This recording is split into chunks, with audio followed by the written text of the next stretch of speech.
Throughout the history of Celtic Football Club, its supporters have revelled in the glories of a succession of magnificent sights, enjoying a unique bond with the club and its players. In the 90s, the club came perilously close to shutting its gates for the last time. In the midst of supporters' despair, Fergus McCann stepped in to pull Celtic back from the brink. Yes, it was a difficult time for Celtic. It was a very dark day back in March when the club was on the point of going out of business entirely, and 105 years of history gone, and that was a very difficult starting point, as you can imagine. The most pressing matter for Celtic was the issue of the stadium. The deadline for compliance with the Taylor Report's recommendations for all-seated stadia was fast approaching. An agreement was reached to allow Celtic to play home matches at Hampden while Celtic Park was redeveloped. There were also immediate team matters to deal with, and in the close season, ex-Celt Tommy Burns was appointed manager, with Billy Stark as assistant. Their task would be to deliver much-needed success to Celtic supporters. I wanted to make sure my time here is spent fruitfully and working as hard as I can, because I know the people that come to support Celtic, that come week in, week out, and year out, are expecting things to happen, and they'll be made aware of everything that goes on at Celtic Football Club, because I'll make sure that they're aware of everything that's happening. It's their club, and they're entitled to know everything that's going on.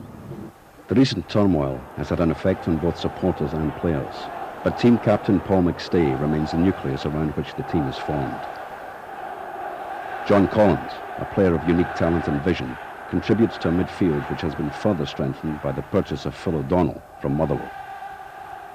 The close season return of Andy Walker to the fold and the emergence of the promising young Simon Donnelly offered encouraging signs that the quest for silverware could be within grasping distance. Progress in the League Cup has also offered hope for supporters. For the semi-final of the Cup against Aberdeen at Ibrox with 35,000 Celtic supporters, and I don't think there's another club in the world that could get 35,000 supporters coming to their games, especially having not won anything for 5 or 6 years. I think it's absolutely incredible, and the passion and the fervour that they support the club with is really frightening. Tommy Burns was noted for a similar commitment to the club he loves, and shares the anxiety of supporters who have not tasted success since he wore the hoop jersey himself as a player. The Scottish Cup was won in 1989 with Celtic defeating Rangers by 1 goal, scored by Joe Miller. Few supporters could have realised that victory would herald a lean period, during which no trophies would be added to Celtic's collection of honours, which boasts, among other prizes, the European Cup, 35 league championships, 9 league cups, and 29 Scottish Cups. One of the most memorable of these occasions was the Scottish Cup final of 1937 against Aberdeen. Hampden Park was crammed with an incredible 146,433 spectators, the record attendance for a European club match. More than 20,000 were locked outside the ground. With both teams eager to provide a spectacle, Johnny Crumb scored for Celtic after 12 minutes. Celtic's lead lasted less than a minute as Armstrong netted a loose ball to equalise for Aberdeen. With Celtic dominating in the second half, it was Willie Buchan who settled the game, and Celtic took the cup. Emergence of a promising side at the start of the 50s heralded Celtic's next period of success. Among the names of Evans, McPhail, Peacock and Tully was that of a young Sligo man who fulfilled an ambition to play for Celtic at an early age. Because actually I told them a lie when I joined them. I took about 5 or 6 years off my age, you know. With the result I had to go and get a couple of birth certificates, you know, one correct and one not so correct. But I got away with it. In 1951, the gates had to be closed at Parkhead when Celtic met Aberdeen in the 4th round of the Scottish Cup. John McPhail opened Celtic's account in what was a prolific season for him. The second, just before half-time, was scored by supporters' favourite, the incomparable Charlie Tully. John McPhail finished the scoring in the 81st minute. After disposing of Raith Rovers to reach the final, Celtic faced Motherwell at Hampden in front of a huge crowd. I had some friends over from Sligo to see the game, and they were amazed. There was 129,000 people at the game. What I remembered about it was the tremendous play from Tully and McPhail, because they passed each other the ball from the halfway line right up to the 18-yard line, with McPhail finishing. No one else touched the ball. Celtic hadn't been doing too well, so it was a great lift for them to win a trophy. 2 years later, as part of the celebrations for the coronation of Queen Elizabeth II, Celtic participated in a tournament between 8 teams from England and Scotland. Celtic defeated Arsenal and Manchester United. Having started as outsiders, they defeated Hibernian 2-0 in the final. Jock Stein, who had been signed from Llanelli the previous season, lifted the prestigious trophy for Celtic. The Coronation Cup resides in Celtic's collection, along with a magnificent assortment of trophies won outright in one-off competitions. Celtic, winners of the League Championship, were finalists with Aberdeen in the Scottish Cup. Over 130,000 supporters went to Hampden Park to encourage their favourites. A shot across goal from Neely Morgan was deflected by Young of Aberdeen into his own goal to open the scoring. An equaliser came from Buckley in the next minute. The deadlock was broken with a piece of individual brilliance from Willie Fernie. I always remember the winning goal. Willie run from his own half of the field, and I was running alongside him, and he kept on running. I said, I'm not going to get this ball at all. And he kept beating player after player, and eventually he got right to the byline, and he cut it back. All I had to do was just put it in the net, really. It was one of the best runs that I ever witnessed, a player on the ball and keeping it so close to his feet. In 1957, Celtic inflicted a record 7-1 defeat in the League Cup final over Rangers. The victory was hailed as an example of skill and control triumphing over power and force. It is a result which is remembered and savoured to the present day. Oh, Hampden in the sun, Celtic 7, Rangers 1. All the people shout and scream, 'cause they want a revival scene. Well, if Fernie did a dance, and he gave the Jers no chance. He gave Big McPhail the ball, and he stuck it in the hanging pail. Oh, Hampden in the sun, Celtic 7, Rangers 1. All the people shout and scream, 'cause they want a revival scene. However, it would be the swan song for a side which within months would be devastated by injury, transfer and retirement. They were an aging side. A lot of us were 34, 35, 36, 37. And the chairman at that time, Bob Kelly, he decided to start a youth policy instead of buying players. After a spell as reserve team coach, Jock Stein departed to managerial success with Dunfermline and Hibs. Unrest grew among supporters as 7 years passed without success. When Stein returned as manager in 1965, he did so under his own terms. What I wanted to do was to prove to the people I was capable of taking full control. And I came on the basis of that, and it wasn't long until I got that. The Scottish Cup final of 1965 offered Stein an early opportunity for success. With the score level at 1-1, just before half-time, Dunfermline were awarded a free kick 20 yards from goal. And it's a goal! A goal by McLaughlin! Well, there's no doubt about that one. All stroking it to Lennox. Oh, who's suddenly got his score? Goal! That's a left goal again.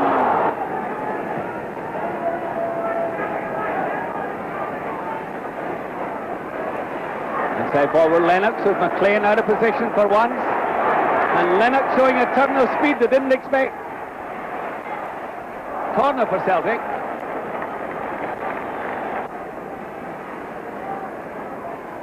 There he goes. It's a good one. It's a goal! A goal by McNeil. Billy McNeil has scored.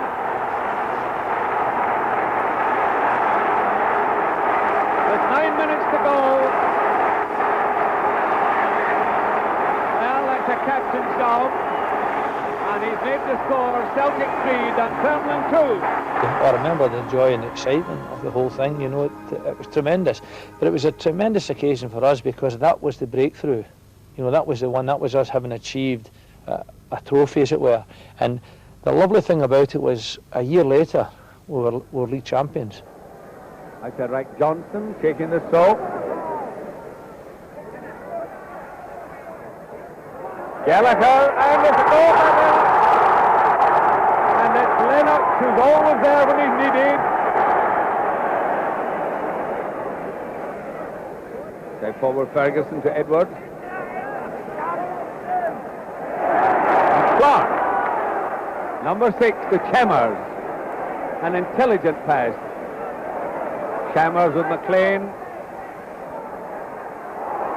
And here's a chance for Lennox. Johnston. Has a goal. Goal by Johnston.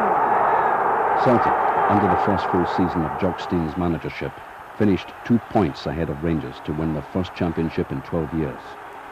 Earlier that season, they had defeated Rangers to lift the League Cup. They had also reached the final of the Scottish Cup and the semi-final of the Cup Winners' Cup. Stein had taken a group of talented individuals and created a team. The game in space. So it's up to each individual player. Not necessarily on the ball, off the ball or otherwise. Big Jock concentrated on doing things simply. He never asked too much of players, but where he was very good at spotting what their speciality was, and he asked them to go and do that. And although there were guidelines set down, they were wide open for you to exploit and for you to improvise. At the back, it's always been Billy and John Clark tighten up here at the back. Well, as far as I can see, boss, it just means that John and I'll have to make up our mind early which one of us is going to pick up the main striker. That's a very good move, that, boss. You know, with me holding the ball in the middle of the park there, Big Yogi hesitating just that few seconds to allow Tom. Stein worked with players he had developed as youngsters in the youth team, and he involved himself in every aspect of their welfare. Our midfield men, Bobby and Bertie. All I try to do is to try and work for the players, because after all, the players work for me when they're on the field. I try to take an interest in them on and off the field, and I think that the real success that I've had, if any, is because I've treated each player with respect and got his respect in return. There's no one player there in that Lisbon team that couldn't thank him for something that they did other than take them to the pinnacle, take them to the heights in the football side, but personally in their family side, away from it, that he done something. Because he knew that if you were right up there, he would get the best out of you. And that's all he wanted for the Celtic Football Club and for the supporters. Was you they're just going out there to play football 100% with nothing in your, no worries in your mind. That was his greatest point.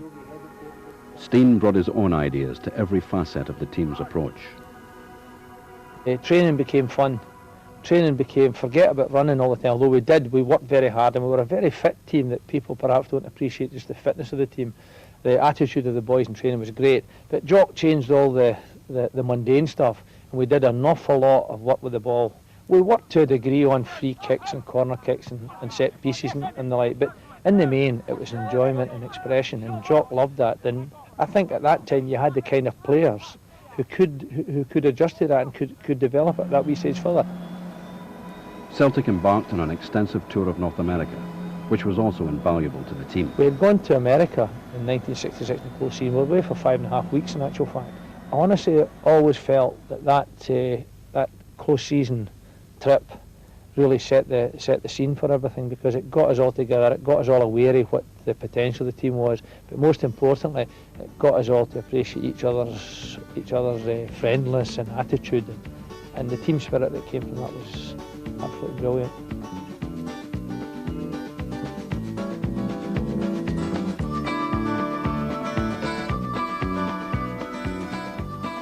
Celtic began season 66-67 in impressive style with a 1-0 victory over Rangers in the League Cup final.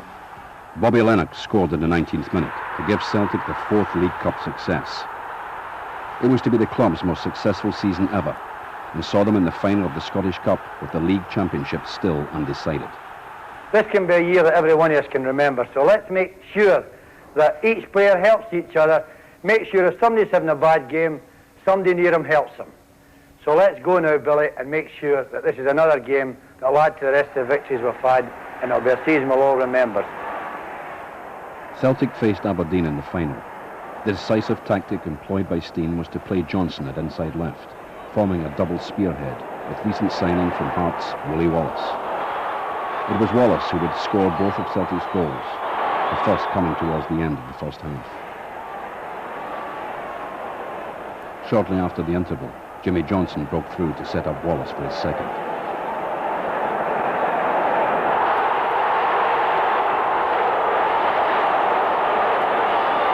It was an important victory for Steen and Celtic.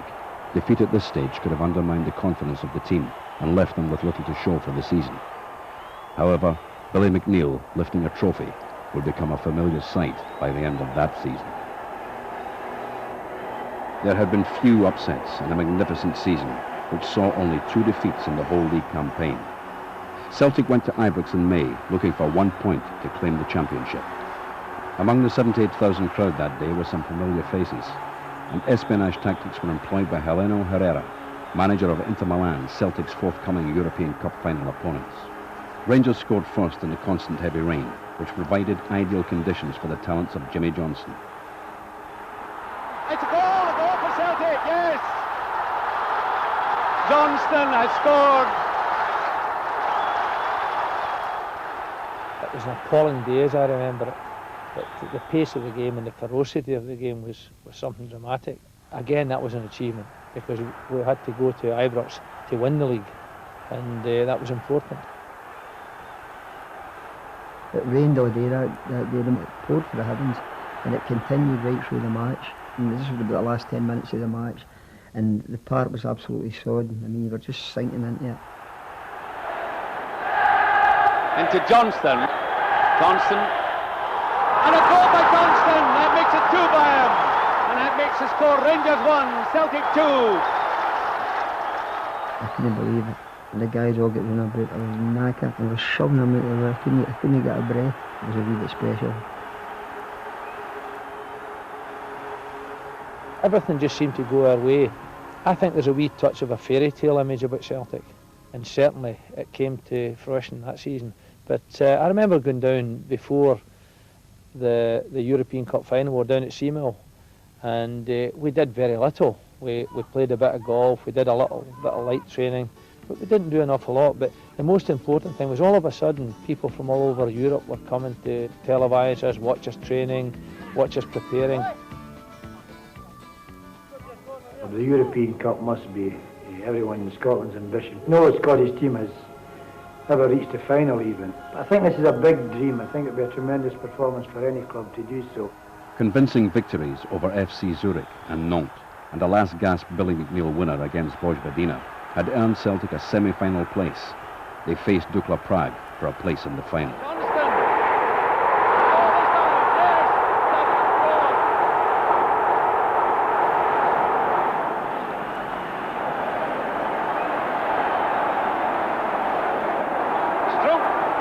And he scored, Strunk has scored to make it 1 goal each, just on half-time. Lebek Gemmel. Wallace, the goal! Wallace has scored. Celtic 2, Dukla 1. Inside forward, Auld.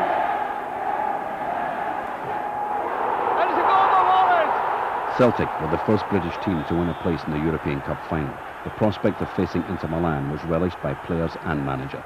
He was always confident that we could do a job. Didn't matter who we were playing. He would brief us about the opposition was like, what they were about and what we were capable of doing, and that was it. So he put us onto the park afraid of no one. The final was to be played in Portugal, and supporters flocked to Lisbon prior to the game. The fans were there ahead of us, and they had set the scene. I mean, they had captured the imagination of the Portuguese, and the Portuguese, when we came, they were ready to welcome us as the favoured sons, and it was a real beautiful atmosphere. Two opposing footballing philosophies clashed, with Steen's brand of attacking football up against Herrera's brand of negative defensive tactics. The scene was set for a magnificent occasion. Lovely stadium, and the colours were terrific, because our green and white really stood out against their blue and black, and it was marvellous, and the fans really put up a great show. As it so happens, for me and John Clark, the final was probably the easiest game we had in the campaign, because they got the penalty kick earlier on, and from then on in, it was just a matter, if we ever did get the ball, we gave it to Bertie Auld or to Bobby Murdoch, and they took over. After losing a first-half penalty goal, Celtic bombarded the Inter defence for an hour, until eventually the breakthrough came. Get the split-second chances against the defence like Hinders.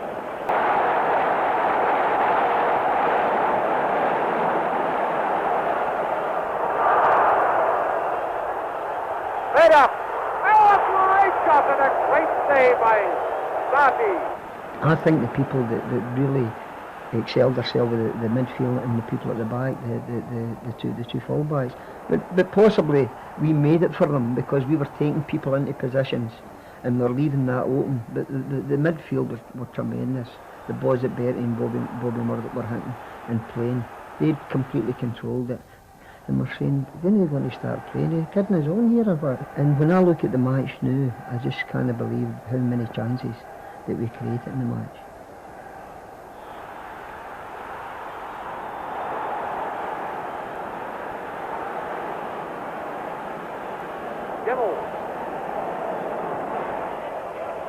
Right up. It's goal!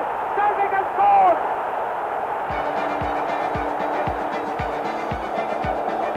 Led up, shot as a Celtic gentleman on the pitch. Only 5 minutes to go, and without a doubt, the European Cup is on its way to Glasgow. Celtic have won, the goal scorers Gibble and Chalmers, and onto the field come thousands of Celtic fans. This is a great moment.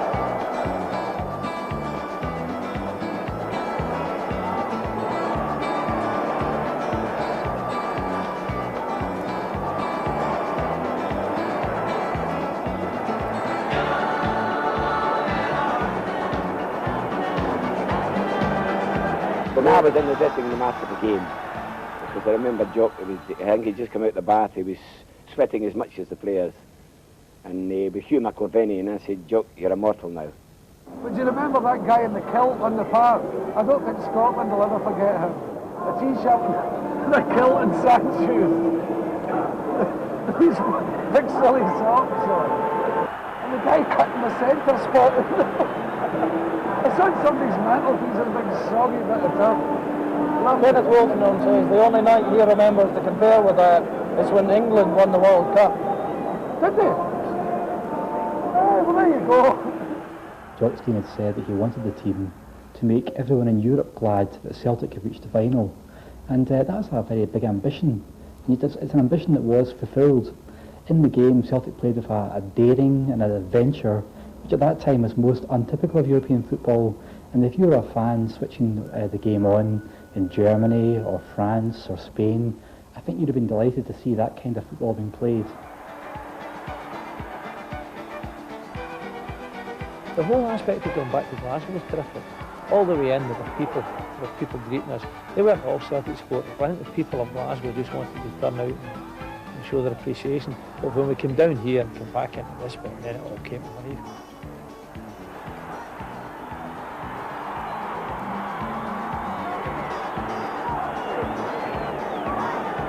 And that was the lovely thing about it was, Celtic for me have always had this all-embracing attitude that they all want the club to succeed. Players, management, directors, fans, in particular fans.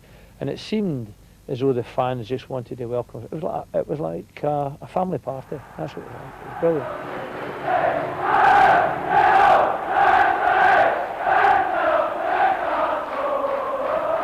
Celtic Park had never seen scenes like it, as throngs of supporters hailed the conquering heroes as they brought the European Cup home to paradise. It's true that the people who formed this club looked very far ahead. At a time when the biggest gate was about 12,000, they built a ground to accommodate 70,000 people. I don't think we'd be as clever to look as far ahead as these people did in these days. But again, I don't think the old people could envisage such changes in the game. When Celtic moved 200 yards across Janefield Street to the stadium's present site, one observer, commenting upon its proximity to the cemetery, remarked that it was like leaving the graveyard and entering paradise. All clubs have to have a spiritual attachment to the area in which they operate, the community in which they gain their existence. And the East End of Glasgow is Celtic's home. It's where the club was brought into being. It was originally formed to serve 3 parishes in the East End of Glasgow, So there is an overwhelming bond between the club and that particular part of the city. It would have been alien for Celtic to have gone somewhere else. It's not only the spiritual home, it's just good business to stay here. I think we already have invested a great deal in this building in the past, and I think it's a very good location. It's what people are used to. So we've got to start with what we've got that's good and build something on it that's excellent. Construction has already begun on Celtic's new home. When completed, it will be the largest club stadium in Britain with a capacity of 60,000. By season 95-96, the first stage will be complete with seating for 34,000. The following season will see the completion of the stadium when the two ends will be in place. Demolition work has been completed and the creation of a stadium for the next millennium has begun. Work all night in the cold and dark, build that dream. Work all night at the Celtic Park, build that team. If the cowards are on their way, can't be there. It is a time of great change for Celtic Park. Many will mourn the passing of a place where they celebrated great occasions and applauded great sides. Big Joe always wanted this place to be developed, because I remember when after we won the European Cup, the jungle then disappeared and it was replaced with the modern structure. He wanted to do that all the time and he wanted to continue. And I think he had difficulty putting his aims forward with the board because they were a bit restrictive on what he wanted to do. I think had Jock got his way, and this would have been a much more modern stadium. When you were stood there and the hairs in the back of your neck would stand out, if you're waiting in that tunnel ready to go out in a match, the boys in the jungle, they could see you and then they just erupted, then the whole ground erupted. But when you've played in front of the jungle, that was the first thing we seen when we come out of the tunnel, their faces. And funny enough, over the years you could actually see the young ones becoming grown up. Well, you could, because you used to stand there. Coming out of the jungle. I wonder where you got to bury. Well, we had to stand there, Bobby and I, because if the ball was on this side of the park, on no chance of getting it, because Murdoch would only get to Johnson, and Johnson wouldn't get to Napier. I hated that just cruising it in the middle. Looking at it, for us it's a dream come true. A brand new stadium taking place here. And I think we all wanted Celtic to stay here. Forget about moving here, there, anywhere else. This is the home of Celtic. We wanted it. It'll be lovely to see a completed stadium here. No doubt about that. And it doesn't matter who has the shares. They people that's on the terraces, the jungle that stand on either end, they own Celtic Football Club. They are the club. They are Celtic Football Club. No more we'll stand and cheer you on the slopes of Celtic Park. No more we'll stand and cheer you on the slopes of Celtic Park. The introduction of all-seated stadia has affected every club in the country. It remains to be seen whether Celtic supporters can recreate the atmosphere which inspired successive teams to so many memorable victories.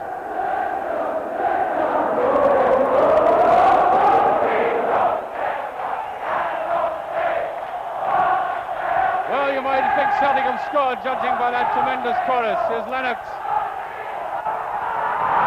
The goal. The goal for Celtic. Shot over the line, I think, by Wallace. It's Celtic 1, Rangers 1. The noise that particular night was unbelievable, because we knew that we had to win that particular game, and it was a great thing to score against Rangers at any time, but this particular night when the place was just bedlam. Wallace. Murdoch. The goal by Murdoch. What a goal. What a goal by Murdoch. And that night was a superb night, it was a marvellous night, and the noise from, the jungle, the atmosphere in those days was great. There's Lennox. It's a goal. The goal by Lennox, right out of the blue. Celtic 3, Rangers 1, practically on the final whistle. A lot of people don't realise how hard that team worked. I mean, it just wasn't a thing on the park, McDermott thing. We worked hard Monday to Friday, really, really hard. Worked hard on the track, worked hard on the training ground, and we were fit. We scored a lot of goals late on because the crowd got behind us and helped us in the last 10-15 minutes, but also because the boys were fit enough to go and do it. We played Morton here one season to win the league, and we're drawing one each late on in the game, and we knew from the crowd that Rangers had won at Kilmarnock. Well, we're in injury time now. Do you think it must go in? It has! It's a goal! And Lennox has scored in injury time. And Parkhead has just gone further. Would have played in a bit of spare ground because of the passion they had for the game. To be fortunate enough to be involved with Celtic Football Club. But each and every player wanted to play for this club. All taking this. A good one, there's McNeil. Murdoch's up there. Wallace, a goal! Jock believed in attacking football, and it didn't matter who scored the goals, as long as they got into position to score them. It looked as if that he had so many people to choose from, and they were all potential winners. There's Auld, it's a goal. Goal by Auld, following up beautifully. Celtic 2. Hibs nothing. Johnson with it is a good one. Lennox has scored. Here's Auld. There's a beautiful pass to Lennox. He must score. He has.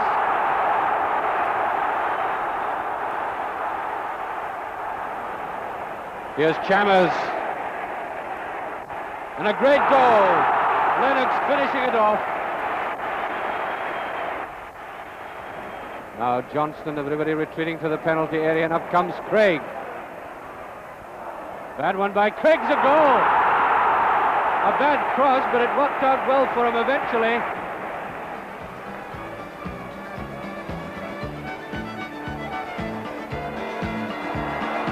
Oh, this is brilliant stuff from Johnston. They paid their money, and you were entertainer, really. At the end of the day, that was your stage. And they deserved it, a wee bit special, a wee bit extra. You knew it. You used to get it and you get retired and come back again with 3 or 4 in about you and you just in the business, you know, for the fun. When you go to that and you go to that feeling, the buzz going through your place, it's tremendous.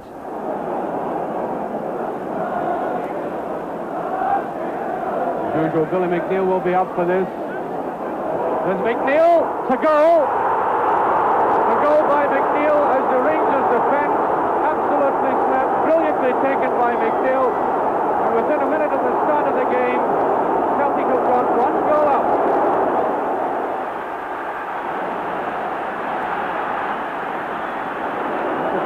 Hesitating, gives Lennox, almost with a gift.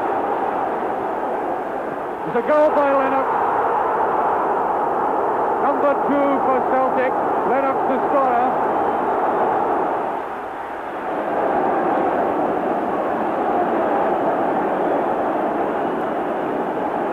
Auld. Smith with them. And it goes to Lennox again.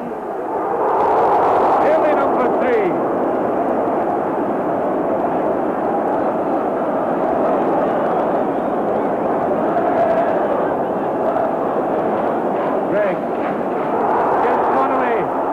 Chance for Connolly to go.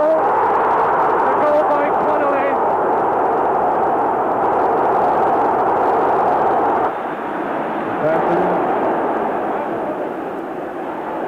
Billy McNeil right in position again. There by Gemmell. On towards Auld. No offside. McKinnon appealing for offside, but no. Here's Chalmers. It's a great goal by Chalmers. 1971 saw the last appearance of the Lisbon Lions as a team. Redevelopment of the stand was in progress as the team was led out by Ronnie Simpson, who had announced his retirement. Auld and Clark departed shortly after. Jock Stein had already anticipated the gradual breakup of the Lisbon team and had available to him a group of talented youngsters known collectively as the Quality Street Gang. We all had our own targets to get into the team sort of as quick as possible. There was a sort of race between one another, but when it came to it together, there was a bond between us whereby we'd all supported one another almost to any lengths on the park when required. Lennox. And they say for a goal, it's in the goal! Among those breaking into the team were Lou Macari, Danny McGrain, Davy Hay, George Connolly and Kenny Dalglish. I mean, anybody could have played in the first team at that time, man. It's just in the aftermath of the Lisbon Lions, obviously. And, I mean, the lads there were great players, but they're also great people, and they were very helpful to likes of myself and other younger lads that were there at the time.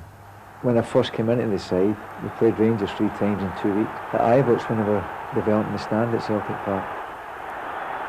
Penalty kick. Dalglish against McCoy. And to play 3 times at Ibrox in a fortnight was a bit nerve-wracking to say the least. But as I say, we got over it and we won the 3 games, so everything got off to a good start. The kick to be taken by Callaghan. McNeil going in. McNeil has scored.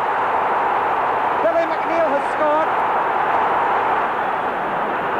Bobby Muddock with it. It scores a goal. A goal by Dean. Ball coming off his arm, but Brownlee just getting to that, or does he? Dean gets in. What a chance. Must be a goal. No. He scored! Deans has scored number 3. Long fighting hard, but again you see somebody at the back for Celtic. And Deans is onside. Great chance for Deans as a goal.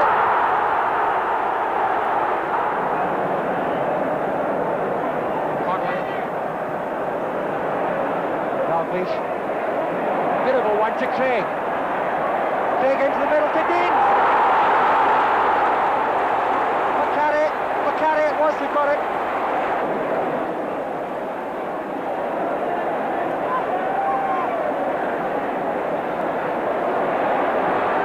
Craig.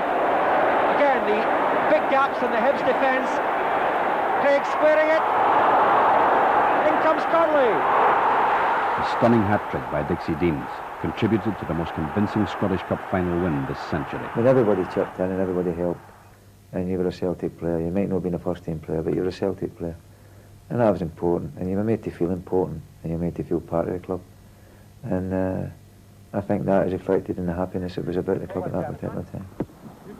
Jock Stein had steered Celtic to 9 league championships in a row, an unsurpassed feat. He had done so with mostly homegrown talent. Glasgow Celtic's the most successful football club in the world. Yeah. Nobody can dispute that. What about Ajax, Benfica, teams like that? Well, they haven't won 9 successive leagues. Celtic's nearly certain to win the league 9 successive times. And they've been in the League Cup 10 successive years, final. I mean, who can do that? They've won the European Cup, and they've been in and all that, and they've played all the teams. Come on now, Ward, get it sorted out, come on. It was marvellous for us, like Joe, and for myself especially. It wasn't really until after I'd left that he became a friend, really, and you see him in a different light then. He was very loyal and respectful and really appreciative of what anybody tried to do for him. But obviously as a manager he had to show a different side of it, and if you stepped out of line you were bang in trouble. I mean, there's many a time he sent you back to get your hair cut again because it wasn't cut short enough. But that was only part of growing up, and part of the discipline that you need to become a professional footballer. You'd like to think that in your future life, not only in football but outside of football, that a lot of what Jock Stein had preached to you had get through, and I'm sure certainly it's made myself and I'm sure a lot of the other lads better people, not only in football terms but also in their life. Come on, Rob, come on, come on. Come on, Rob. Oh, steady, leave room for Dixie. Oh, watch your feet as they fall. Leave room. Go on, John. Oh, Jesus. Steady, Rob. Oh, come on, finish up with Dixie, come on. That's us, lads. In the environs of Celtic Park, many outstanding young players were nurtured to maturity. But one stood out above all. It's a great chance for Celtic. He's there. Celtic supporters were privileged to witness the flowering of a young talent in Kenny Dalglish. He will become one of the most electrifying performers in British football. A great break for Celtic here. 2 against 1. And it's there.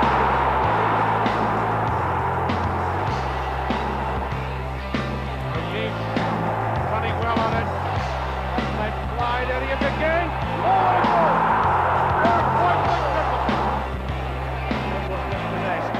Dalglish, Deans, back to Dalglish, and the shot superbly struck.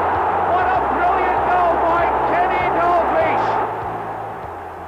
It was such a standout that you just could do nothing but, you know, try and learn and try and look at him. But some of the things he did, you knew you couldn't possibly attempt. That was just Kenny. It was so amazing that you could be so excited by somebody getting the ball. Every time he didn't get the ball, I used to feel an urgency that, you know, just keep giving Dalglish the ball.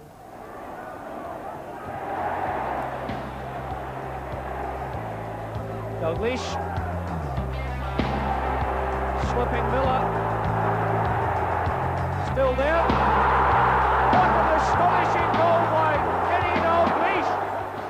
Maybe Scots are biased at these things, but I tend to think Dalglish played his most individual football with Celtic. He would score the most extraordinary goals, solo efforts. But he was a wonderful player for Liverpool, but I think maybe he was at his most thrilling when he was with Celtic as a 21-year-old, 22-year-old. And it is to think that people in Glasgow saw the very best of him. Right to McDonald. Dalglish. It's a great goal. Kenny Dalglish was transferred to Liverpool for a record fee of £440,000 and went on to earn the same affection from the Kop as that accorded to him by the Jungle. He returned to Celtic Park with Liverpool the following year for Jock Stein's testimonial match. With the Lisbon team present, Jock said an emotional farewell to supporters, in whose hearts his memory will live forever.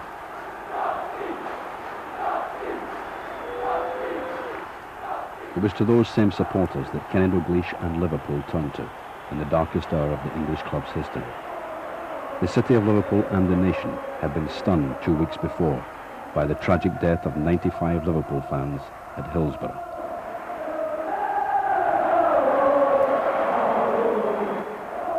Kenny Dalglish turned to Celtic to provide the opposition for a benefit match. Liverpool went back to play Celtic after the Hillsborough disaster, when it was the first game, and both sets of fans joined together, and it gave both teams a tremendous reception. 60,000 fans had gathered to pay tribute to the dead in a unique and highly emotional occasion.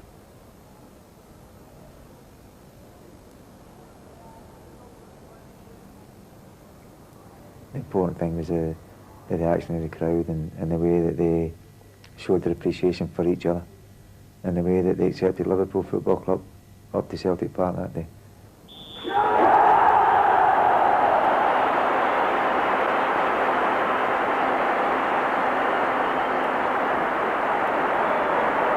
Well, I'm sure that these very familiar and warm sounds coming from the terracings will act as a huge tonic to these Liverpool players who have come through a long, dark tunnel in the past couple of weeks. I think that's something that will live in your mind for a long, long time. Dalglish, that's great play, Barnes. Tries to curl it, right, that must be a goal, it is. Kenny Dalglish, would you believe? And he loves it. Isn't it marvellous to see a broad smile in that man's face again?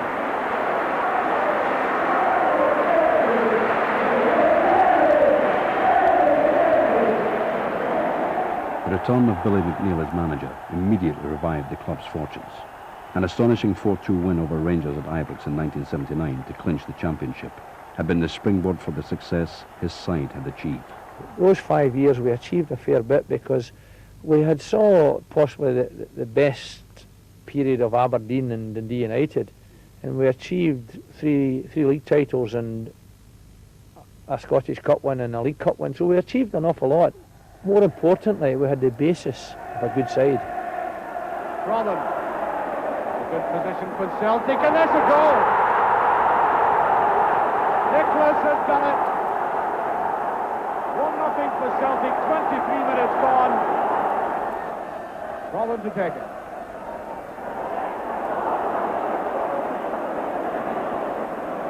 Second chance. Cleland down, and that's him. Mother McLeod, number 2. Not one of these players like getting beat. Training matches, sprints, long runs, every single player at the Celtic team wanted to win it. And that just came right onto a match situation. And any side playing against us always knew they were in a match. Anderson in again, playing very well for him. His interceptions very timely. Positional sounds very good. But Robin has it now on the outside. Danny McGrain, there's one for left by again. It's a great goal. Oh yes. Robin, what's a beautiful ball. McCluskey, second chance. That's it. Next day. 1-0.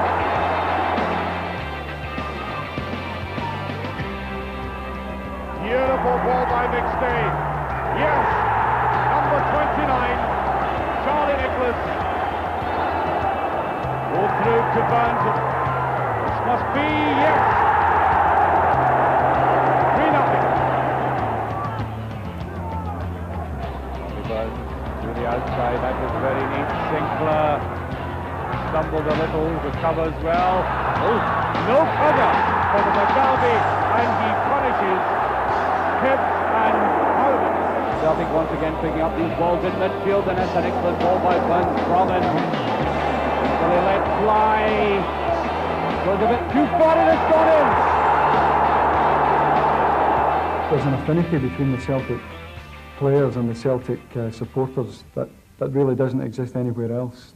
And I felt that I played most of my career right out in front of the jungle. And I'd like to think I had a great relationship with them. But there is a bond there between the Celtic players and the supporters. I think you only have to look at the way Celtic players celebrate when they score. Robin coming up on it. It's a goal by Nicholas. Charlie Nicholas opens a scoring for Celtic. Nicholas was tremendous.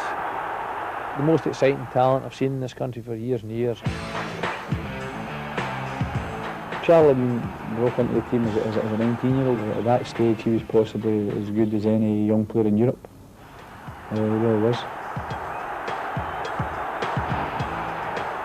You get into a dressing room where you've got so many characters and so many people who know how Celtic work, i.e. Danny McGrain, Tommy Burns, Roy Akins, who make you feel that you really deserve to be there. Like 3 months before, I was still going to the jungle, although I was involved with Celtic. I was still going there, and it really transformed within really like 6 months. I was for jungle into first team player, and there's no words to explain how that happened. Into Nicholas, who ran very intelligently in. He's aiming for goal himself this time. And a brilliant goal. An absolutely superb goal by Nicholas. But I think Celtic lost a real tremendous player that could have built a team round about. But again, it was typical of a negative attitude, because that is the type of investment that should have been made. That if it was going to take some money to keep him, that money should have been made available. I tried very hard to persuade him to stay, because I still feel to this day, from a development point of view, it was a wrong time for Charlie to move. Nicholas left the club for Arsenal in 1983. Shortly afterwards, Billy McNeill left the club after differences with the board. No manager likes to lose good players, and I'm not any different from anybody else.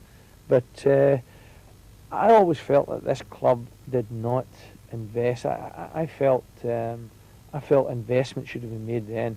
I know Big Jock suffered the same problems, and it was a difficult one. I used to feel that rather than working with the board, I was often working against them, and I think that was the time that investment should have been in. Davy Hay took up the post of Celtic manager, but almost immediately he came in for criticism. So maybe occasionally I was questioning my commitment with Celtic because of my nature. my laid-back so-called attitude, but that was never the case. As time progressed as Celtic manager, I became more and more committed and more determined to do well for the fans, really.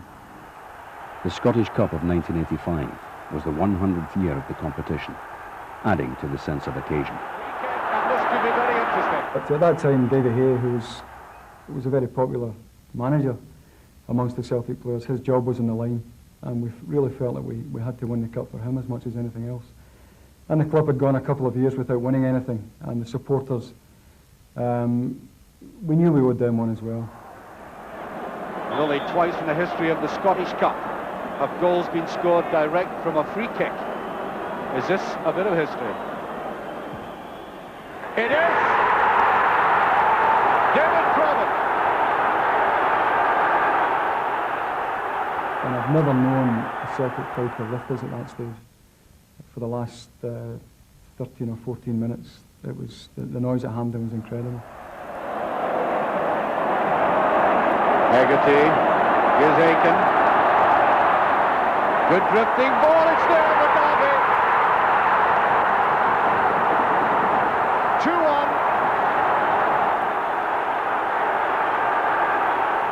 And I remember saying to Frank McGarvey after the game, I said, Frank, let's enjoy this because we're not getting any younger. And this could be the last time. And true enough, on the Monday, Frank was transferred to St Mirren, and a few months later, through illness, I had to pack in. Celtic, as they'd done so often before, had found the resolve to fight back against the odds. This quality was never better illustrated than the following season, when the league championship race produced one of the most dramatic finishes ever.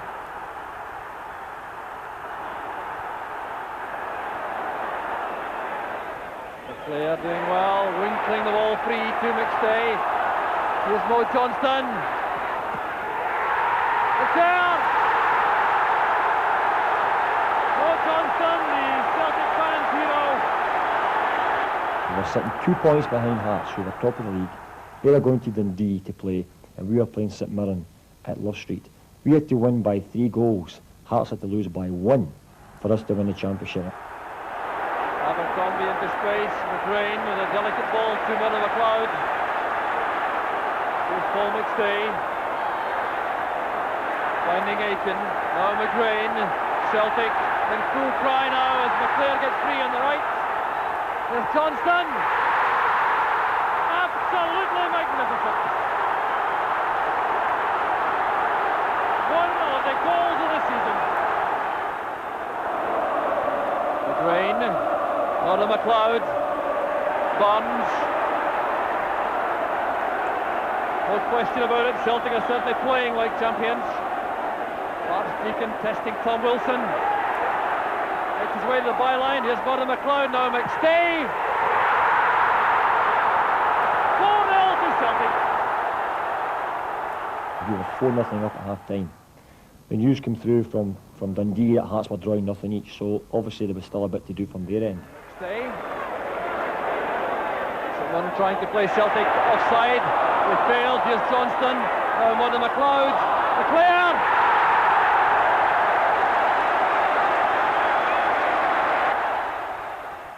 In the last 10-15 minutes there was total silence in the ground. There was a huge Celtic support at Love Street that day.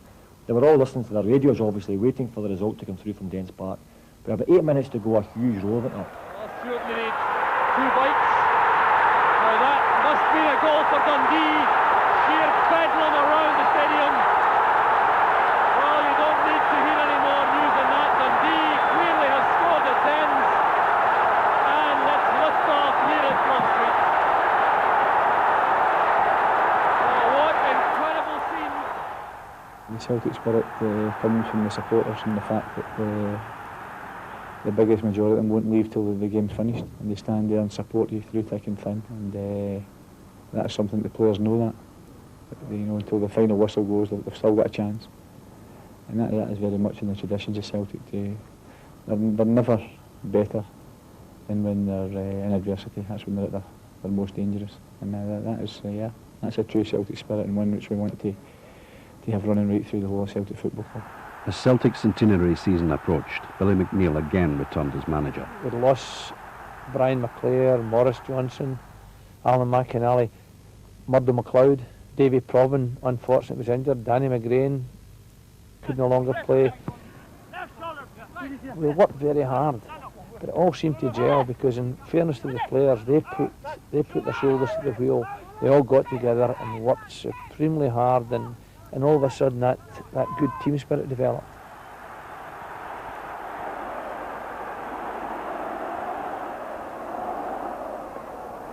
There's a nice dummy, Billy Stark has scored. Yeah, we worked hard to get a spirit within the squad that season, and you know, the fact it was a centenary year and that the supporters were well aware of that as well, and you know, lifted us to possibly greater heights than we could have imagined. Rogan's on the run. Gary Mackay, Rogan in a very good position here. Oh, went beyond everybody, it's in. McStay, the equaliser.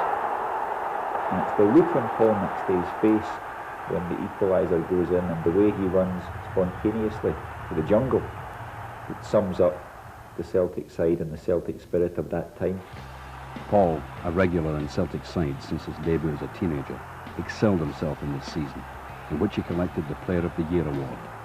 His intelligence and vision made him a dominating influence in the centre of the park. There was just a togetherness in the squad that hadn't been there for a few years. It just seemed to knit together that year, and that's what you need in football. Is you can have all the players there, but it's just got to gel, and it gelled that year, and what a year it was as well.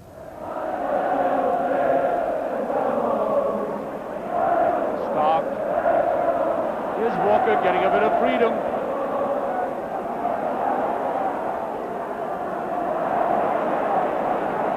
Stay. No offside. That's a great move by Morris.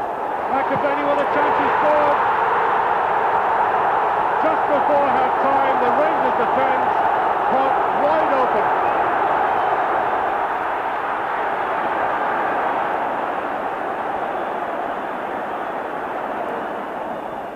No Woods in goal, and that's a goal. McAvenny. The signing of Frank McAvenny from West Ham for £800,000 proved a shrewd move. His goals were crucial to the campaign.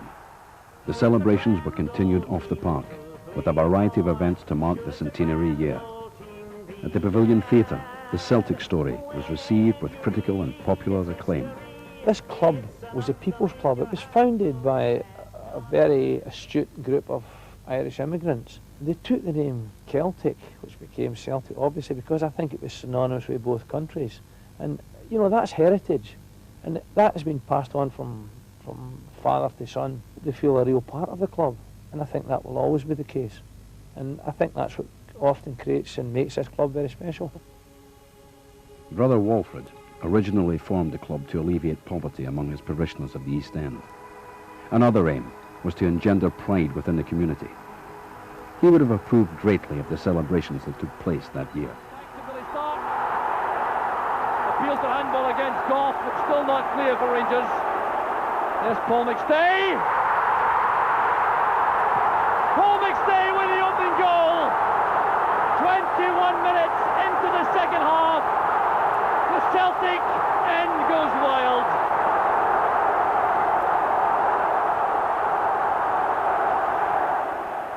Tommy Burns with the in-swinger. It's in! It's come off Andy Walker. The header was by Rogan, but Walker got the last touch.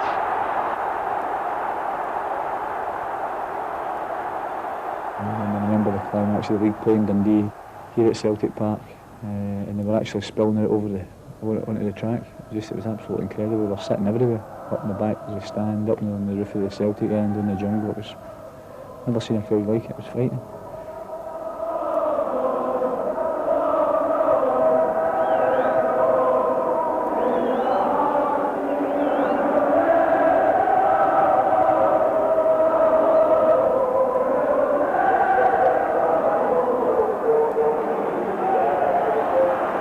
That's Rogan. That must be a great chance. Must be yes. Morris.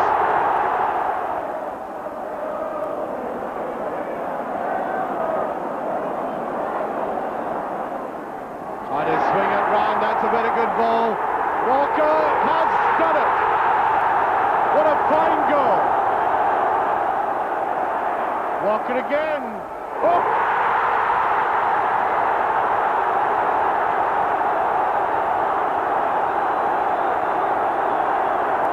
Two in about 45 seconds. 3-0.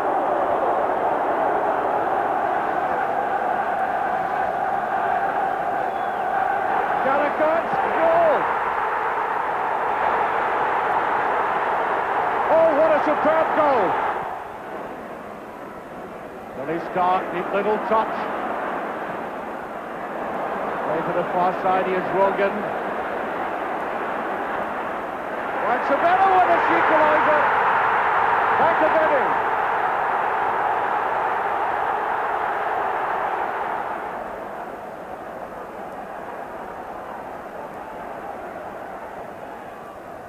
The lower one this time, and Mugby. Back to Benny.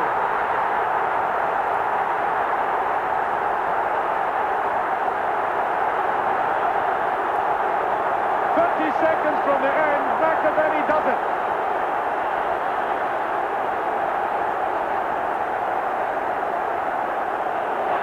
And there goes the final whistle. The double for Celtic. A quite astonishing ending. And Billy McNeill almost being smothered by the bench.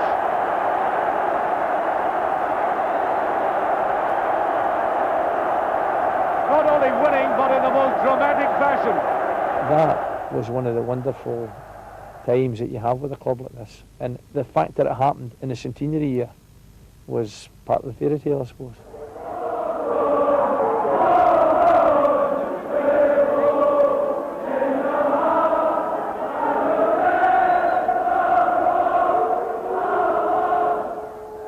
Football without fans is nothing. You play a football match without fans, you've got nothing. It can be the greatest game in the world. If there are no people there to watch it, it becomes nothing. Give a great game with no one there, as you say, it's nothing. Give an average game with a big crowd, excitement, atmosphere, this makes it a great game. The fans are the lifeblood of the game. Every supporter has a special memory, a favourite occasion of supporting Celtic. The most memorable occasions are almost invariably European nights. So fresh in my mind, it's incredible. I particularly remember the Benfica game when we won 3-0. Tommy Gemmell's goal. It felt like 60 yards that night. I think it was about 40. I think it's still going yet. Someone asked me the reasons why I took up football and get really into it. The reason was Celtic, 67 and onwards, and Brazil 1970. And that's the reason why I still think about football, how I still feel about it. Celtic Real Madrid. It's my favourite, without a doubt. Brilliant, atmosphere is tremendous. Johnny Doyle scored with a head, first time he's ever scored with a head. What a night that was. The best ever night here at Celtic Park. Next man, cuts infield, comes it in left-footed, keeper drops it. It's going to be a goal. McCluskey scores, keeper's mistake. Made by Snedden, scored by McCluskey. Celtic lead 1-0, and that is much more like it. So 15 minutes to play. Proven being held, but referee waving play on. Oh, that was the end for Snedden, but straight to Cunningham. Good recovery by Proven, did well. This is McLeod, Snedden on the right. I don't think McLeod sees him. Yes, he does. Snedden floating it across, in comes Doyle with a header. Oh, it's a goal! It's a goal! Johnny Doyle scores! Again made by Snedden. Oh, what a goal! What a beautiful goal, Johnny Doyle. Sport Lisbon game in here was a fantastic night. Again, 2-0 down for the first leg.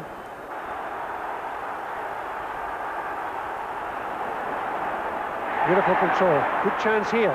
Great chance for Burns. Goal! Proven. Oh, what a chance. McAdam buries it. 2-2. What a goal. What a goal. Into the second minute of injury time. McClair going through with a chance. What a goal! Oh my goodness, what a goal by McClair. This is unbelievable. Okay. McLeod now. Gavi's just onside. Out in front. McLeod, goal. So O'Neill. McLeod. Burns has to release it at just the right time, which he does. Chance for McGarvey. It's there! It's there! What a pass, what a goal, what a game.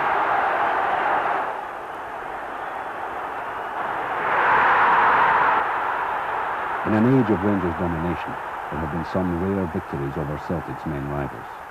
With manager Tommy Burns at the helm, Celtic began season 93-94 with a new sense of purpose. And a 2-0 victory over Rangers delighted followers of the club.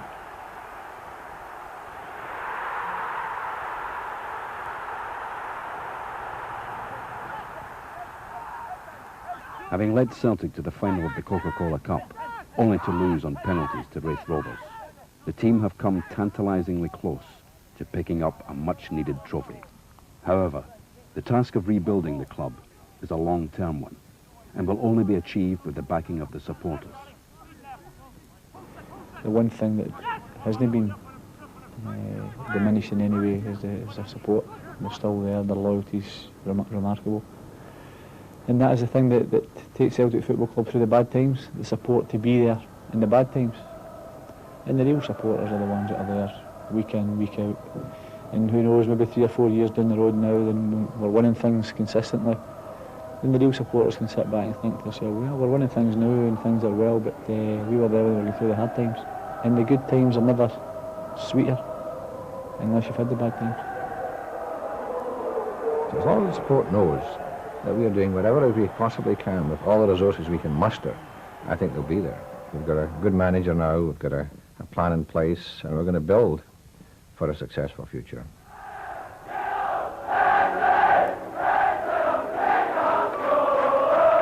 On the 1st of June 1993, 20,000 supporters turned out in atrocious conditions for a nostalgic occasion marking the passing of the jungle as we know it.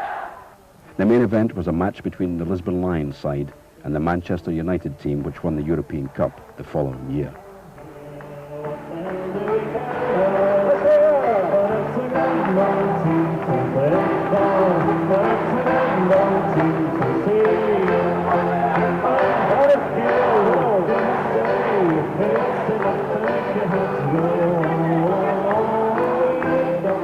Everybody's here for the one thing, it's just because they love standing here, and it's part of a great club and everybody's just delighted to be there. Now we realise we took everything for granted because success is so sparse at the moment, and we can only look back and realise that we were spoilt as far as Glasgow Celtic and the treat for football was concerned. My grandma's here now, they're the future ones for the jungle if they can get in. Maybe keeps it going. Maybe play for them someday, hopefully. Not been that many lately, so all our yesterdays.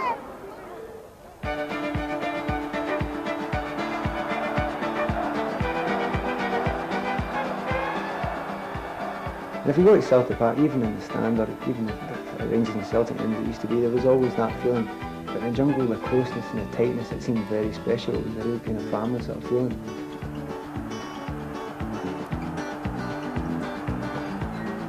It's not just getting there into the jungle. I think it's when you leave your house, meet up with your mates, travelling the bus together. There's a constant atmosphere about you that you really have got something to look forward to in life. And it was Celtic, and there was thousands and thousands like that. And you knew that your father was going with his friends. And the whole community just revolved around about this crazy football club, and Celtic really meant that much to people.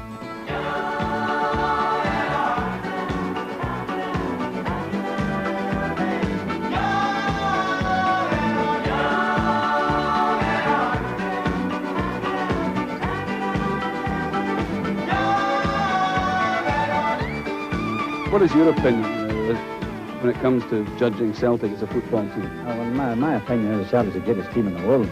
Nobody will beat us anyway. The best football team in the world. And they can't destroy them, they can't beat them. What is the great thing about them? What's the greatest? They've got the heart. The heart, hey.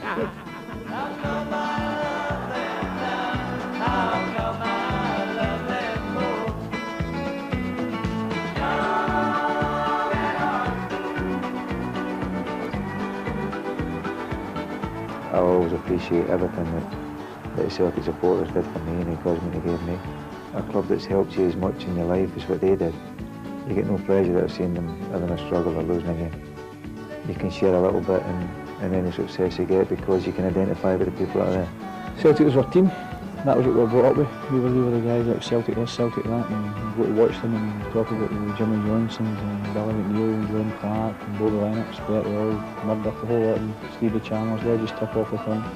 They were, at that time, that was the greatest time in Celtic history.